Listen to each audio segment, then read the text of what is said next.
Malam hari ini kita menghadirkan tamu spesial. Konon beliau ini adalah seorang crazy rich dari Pekalongan, dan menurut lembaga survei Untak Untuk, beliau ini adalah Ketua Pimpinan Anak Cabang Gerakan Pemuda Ansor terkaya setanah Jawa. Oke, langsung saja kita bincang-bincang kepada beliau. Selamat malam Bang Nurman Kamaru. Selamat malam Bang Kurniawan ya. Oh, bukan ya. Bukan. Ya, Hadi Hasenda. Sehat Gus? Alhamdulillahirrabbilalamin. Iya, langsung saja ini Gus. Untuk kesempatan malam hari ini kita akan kupas tuntas seberapa kayanya sih Gus Hadi ini. Mungkin bisa diceritakan Gus, awal mula menggeluti bisnis di online shop itu seperti apa? Ini enggak mengupas tentang aib kan ya? Ya kalau mau dibuka sendiri monggo. Oh ya janganlah, nanti yang kenal sama saya nanti menghindar. Oh iya, ini berarti temanya apa ini? Ini temanya kalau dalam bahasa Jawa itu umum-umuan. Kita akan buka kekayaan Gus Hadi itu seberapa besar. Oh iya. Ya sebenarnya gini, Mas siapa tadi? Ferry Kurniawan. Ini memang untuk tadi apa pertanyaannya Mas Ferry? Awal mula menggeluti bisnis di all shop hingga mencapai omset 1 miliar per bulan itu, kisah awalnya seperti apa? Oh iya. Ya memang saya memang mempunyai pekerjaan, memang jualan di all shop di online, tapi kayaknya yang 1M itu ya saya amini saja Mas Ferry, semoga itu ya. Tapi memang pekerjaan ini nyaman buat saya dan alhamdulillah bisa bikin saya hidup ya, tidak bergantung dengan orang lain, hidup dan bisa berfoya-foya gitu. Dan berfoya-foya ya, kalau sama sampean ya mungkin poya-poya, tapi sama yang lainnya tidak lah gitu. Karena kan sampean kan biasanya ngejari kan ya bohong, jalan-jalan. Nah ya mungkin gini, dulu habis saya mondok kan, saya kan tidak pernah sekolah ini Mas Ferry ya, makanya kata Untak Untuk. Memang saya tidak pernah sekolah, dari lulus dari MI atau SD memang saya di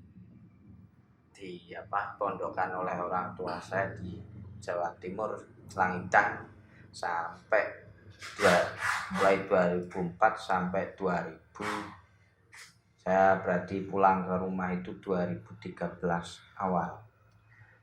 Di situ saya kuliah, mencoba untuk kuliah karena isi Untak Untuk. Nah, jadi saya disuruh untuk kuliah, lah ternyata di tengah jalan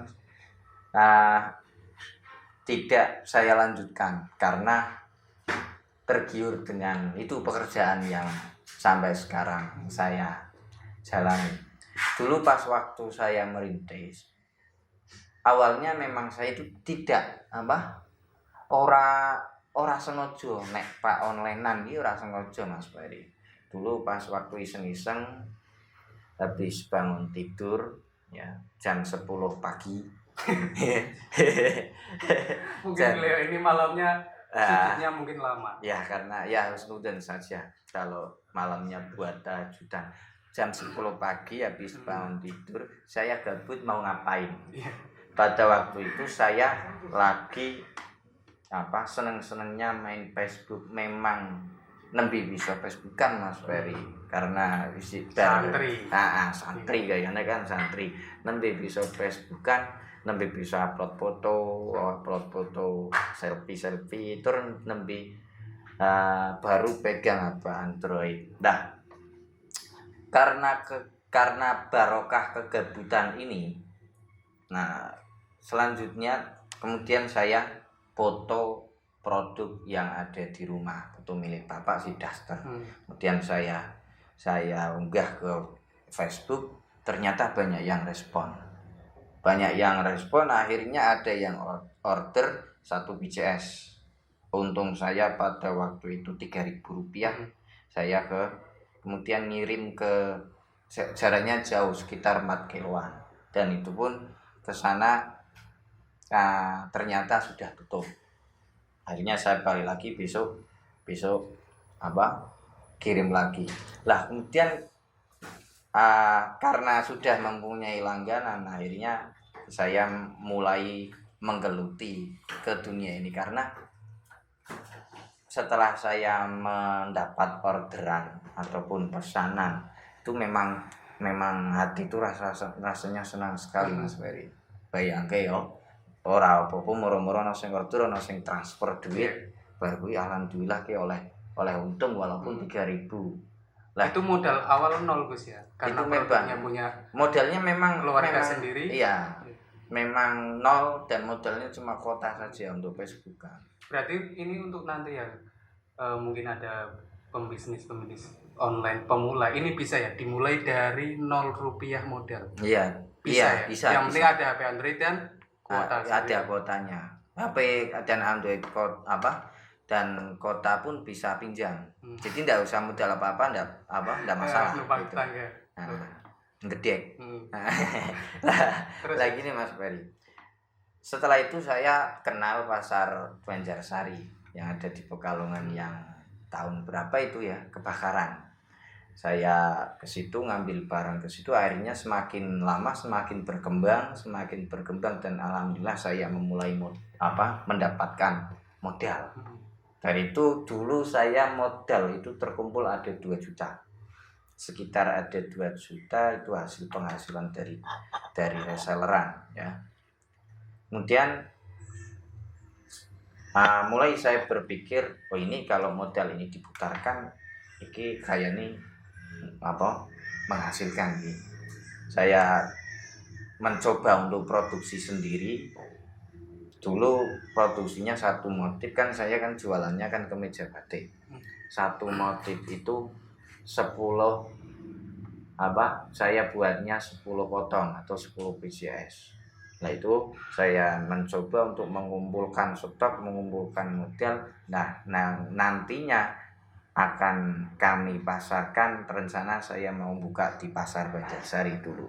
Nah akhirnya sudah terkumpul beberapa motif dan ini layak untuk dijadikan toko. Akhirnya saya buka di Banjarsari dengan menyewa pasar di situ. Lah di situ alhamdulillah bisnis saya ini semakin lama semakin berkembang. Semakin lama semakin berkembang dan alhamdulillah saya punya stok banyak. Mungkin yang ada di sini kan dulu melihat pada waktu saya berindah itu Kang Teguh itu. Malah yang membuat lemari dulu Kang Teguh ya. Nah itu. Lah kemudian 1 bulan di pasar Banjarsari alhamdulillah ini omsetnya agak lumayan besar dan saya terkumpul modal lebih banyak. Alhamdulillah stoknya tambah banyak. Di pasar Banjarsari sekitar 4 bulan. 4 bulan saya diberikan cobaan oleh Allah Subhanahu wa taala, ternyata pasarnya kebakaran. Nembe buka pasare kobong. Lah kan rada mental ya Mas Ferry. Nah, dan alhamdulillah dari musibah itu alhamdulillah barang saya selamat semua. Kemudian saya teruskan di rumah, pelanggan pada datang ke rumah, dan waktu itu reseller yang di Facebook mulai agak menurun karena adanya platform tertentu. Shopee ataupun Lazada. Nah, habis itu saya mencoba untuk membuka toko di platform Shopee. Pada waktu itu saya minta diajari oleh Kang Munir, ketua PAC 2018 ya. 2018 saya minta diajari dan alhamdulillah beliau berkenan untuk menyalurkan ilmunya dan alhamdulillah bisa saya kembangkan dengan baik. Dan pada sekarang ini alhamdulillah yang tadinya omset saya itu di Shopee cuma berapa, alhamdulillah ya sekarang kalau masih rame omsetnya sekitar ya mencapai 1 M per bulan. per bulan. Seperti kemarin di bulan puasa itu alhamdulillah 1,3 kayaknya. Saya Gini, lihat Gus. di laporannya 1,3. Maaf Gus, gini. Saben kan berawal dari misalnya melihat pasarnya itu secara online. Karena awal mulanya lewat Facebook. Kemudian justru buka toko di Banjarsari dan melihat pasar secara konvensional. Iya. Dan kemudian kenapa balik lagi ke pasar online? Ya, Mungkin secara pendapatan seperti apa, Gus? lagi nih, maksudnya dulu memang yang masih karena keluarnya barang ataupun penjualan transaksi barang itu kan dulu belum ada platform atau belum ada Shopee ataupun Lazada. Dulu masih ramenya di Facebook. Lah, setelah adanya Shopee karena banyaknya keuntungan yang didapatkan ketika kita transaksi di Shopee, maka pembeli-pembeli yang tadinya di Facebook semuanya beralih ke Shopee. Maka saya ya wis aku Pak ngrayah pasar. Rasane kok kuwi ngrayah pasar njaluk ajari sing wis jalan Kang Munir. Alhamdulillah beliau berkenan dari nol sampai benar-benar saya paham. Alhamdulillah ini termasuk guru saya dan jasanya sangat luar biasa bagi saya Kang Munir itu. Iya. Gini Gus, untuk omset yang 1 M per bulan itu untuk iklannya per hari berapa? Oh iya, kalau ya memang di platform tersebut memang kalau tidak didongkrak dengan iklan akan sulit naik trafficnya, apalagi Shopee gitu. Kalau melihat catatan laporan kemarin pada saat bulan Ramadan itu memang sampai 60 juta untuk 1 bulan untuk biaya iklan. Itu berarti per hari itu sekitar 2 juta. Ya. Untuk iklan selama sebulan 60 juta, profitnya omsetnya 1 M. 1,3 itulah. Rata-rata saya mencari keuntungan dari produk setiap transaksi kalau satu PJS itu rata-rata 20% kayaknya. Ya yang penting tetung isi nyandak.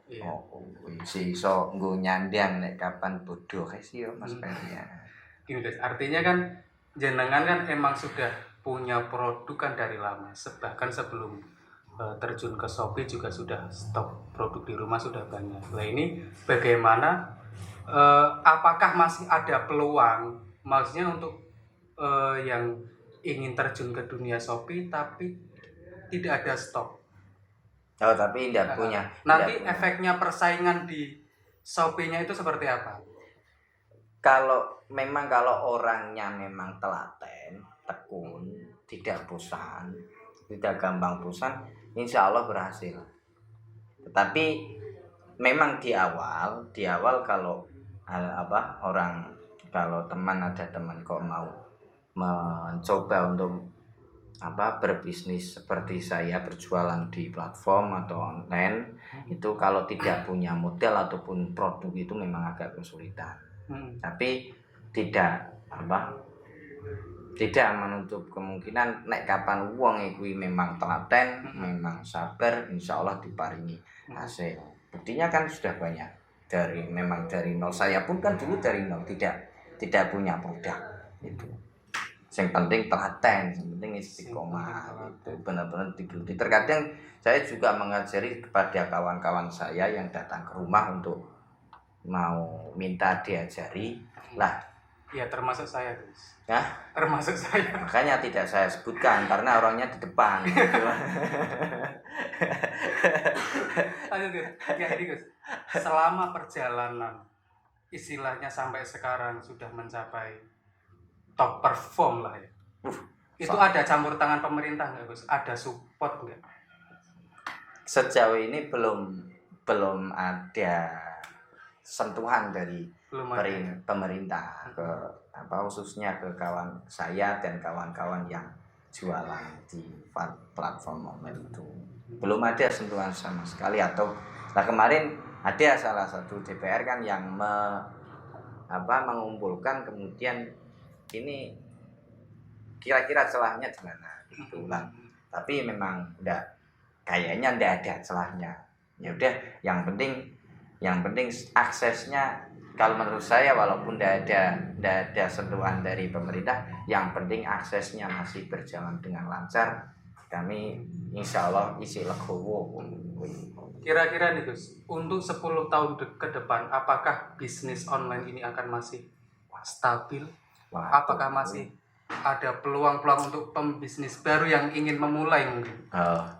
Kalau masih stabil dan tidaknya kan saya enggak tahu, soalnya saya bukan peramal juga sih ya.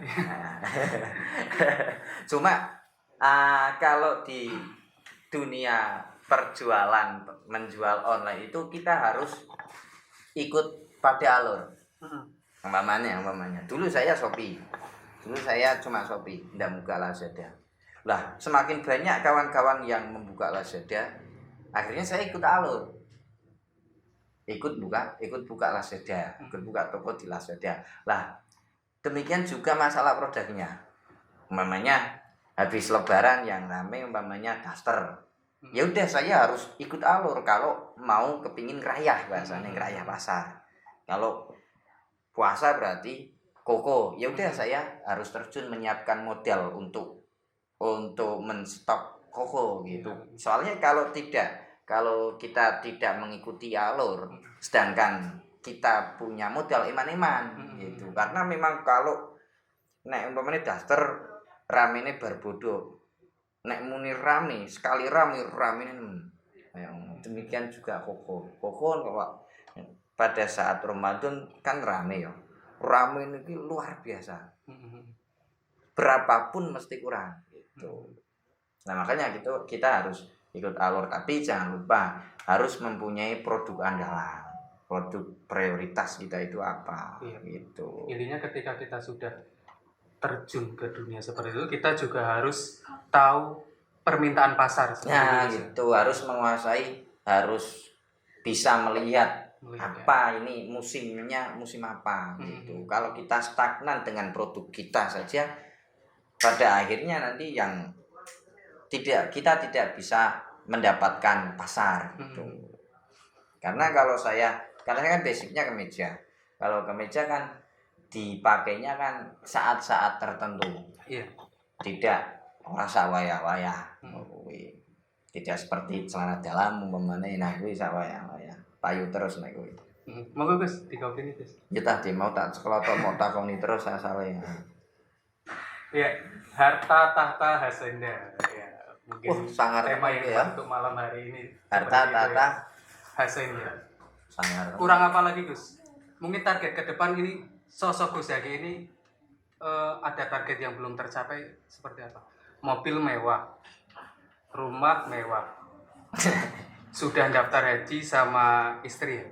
Kemarin istri ya? Dong, dan istri sendiri bukan istri orang. Iya. Ketua PAC juga. Kurangnya apa lagi Gus? Target ke depan yang ingin dicapai? Target ke depan yang ingin saya capai, memang dalam evaluasi dalam saya menggeluti di dunia online, kekurangan saya itu kurang teliti, kurang administrasinya lah. Target saya ke depan itu bisa memperluas dalam produknya, kemudian lebih administratif lagi. Karena memang evaluasinya kemarin itu karena tidak saya sangka akan serame tahun kemarin, maka saya tidak persiapan. Dan umpamanya saya mengundang pada karyawan pun kan butuh proses untuk mengajari. Tapi alhamdulillah untuk saat ini karyawan yang ada di rumah sudah paham semua alurnya bagaimana. Alhamdulillah ini sudah wani ditinggal lah, wani ditinggal. Jadi tinggal saya fokus pada target saya untuk tahun ini, perluasan produk dan juga memperbaiki administrasi dalam kinerja saya. Oke Gus. Gini Gus, dengar-dengar ini Gus Haki ada yang ingin meminang dari salah satu partai. Bener nggak Gus? Mungkin inisialnya PKB lah. Benar nggak Gus? Benar nggak Gus? Enggak benar sih. Enggak benar. Enggak benar. Enggak benar. Berarti dari PKS yang mau masuk. Enggak. Ya, enggak apa koyone ora tau ono sing tau kuwi engko nang nganu ning PKB koyone ora tau ono. Oh, berarti Kuwi biasa candaan kawan-kawan, wis biasa guyonan-guyonan wong-wong sing cangkem elek lah pokoknya. Nah, nanti jika suatu saat nanti emang ada salah satu partai yang coba meminang Gus Hadi gimana? Apa nih? Ya biarkan dia meminang. Maksudnya iya diterima apa enggak? Maksudnya kan gini Gus, mungkin seorang pembisnis itu akan memikirkan jangka panjang. Artinya ketika nanti mungkin Gus Hadi kalau sudah masuk partai bisa menjadi jembatan ke pemerintah seperti itu Gus, untuk lebih memperhatikan pembisnis pemula yang ingin menggeluti di bidang bisnis online. Oh gitu. Mungkin seperti jadi untuk tadi masalah pinangan dari inisialnya PKB suatu partai politik, memang kalau saya mengukur dari saya sendiri kayaknya belum bisa untuk memegang itu, belum bisa mengiyakan. Soalnya saya mengukur dari saya sendiri bahwa di anggota dewan itu kan tugasnya sangat berat. Sedangkan saya kan sekarang masih harus fokus dengan pekerjaan saya, kemudian juga organisasi gitu ya. Ya, organisasi, dan juga ada tanggung jawab saya sebagai kepala keluarga kan itu juga perlu dipertimbangkan. Makanya memang kalau bisa benar-benar memegang amanat sebagai seorang dewan memang sangat bagus, tapi tetap kalau saya memandang pada diri saya memang belum siap untuk itu, Mas Ferry. Terakhir Gus, closing statement Gus. Aku bebang rokok terakhir. Ya udah, mungkin sebelum closing statement ya. Iya. Ini saya ada pertanyaan untuk Gus Hadi. Ada 3 pertanyaan, mohon dijawab dengan cepat Gus. Dijawab dengan cepat tanpa berpikir Gus ya. Iya. 1 Gus, ikut rapat penting apa nemenin istri kondangan? Nemenin istri dulu, kemudian rapat penting. Iya, sok bijak sekali. Iya. Anak banyak atau rezeki tambah banyak? Saya yakin kalau anaknya banyak, rezekinya pasti banyak. Susah emang. 2 periode apa 3 periode? Nggak ada itu 2 periode, itu nggak ada, di PO nggak ada. Iya, pilihannya Nggak cuma 2. ada. Pilihannya 2 periode apa 3 periode? Nggak ada di PO, itu nggak ada. Kalau toh 2 periode pasti akan bertentangan dengan PO yang sudah di. Berarti mungkin yang diharapkan 2 periode. Satu periode, Mas Ferry. Oh gitu. Tapi pertanyaannya 2 periode apa 3 periode? Itu pertanyaannya konyol, Mas Ferry. Oke Gus, closing statement Gus untuk teman-teman kita yang ingin menggeluti di bisnis online Gus. Apa ya closing statementnya ya? Ya, yang penting sampean dalam mengerjakan sesuatu, entah masalah dalam maisha sampean, wadifah sampean, yang penting sampean tetap fokus, istiqomah, telaten, dan berusaha dengan maksimal. Insya Allah manjada wajada, sing sopo wonge kiyang mampang wajada, maka dia akan berhasil. Mungkin itu statement dari saya, Mas Ferry. Oke Gus, kesimpulannya mungkin habiskan jatah gagalmu sekarang. Iya. Seperti itu ya. Maksudnya? Habiskan jatah gagalmu sekarang. Oh iya. Nah, besok kan kita udah sukses. Kita menuju kepada kesuksesan. Seperti itu ya. Iya. Oke. Oke, terima kasih. Saya Ferry Kurniawan. Besok kita ngopi lagi di sini. Assalamualaikum warahmatullahi wabarakatuh. Waalaikumsalam warahmatullahi wabarakatuh.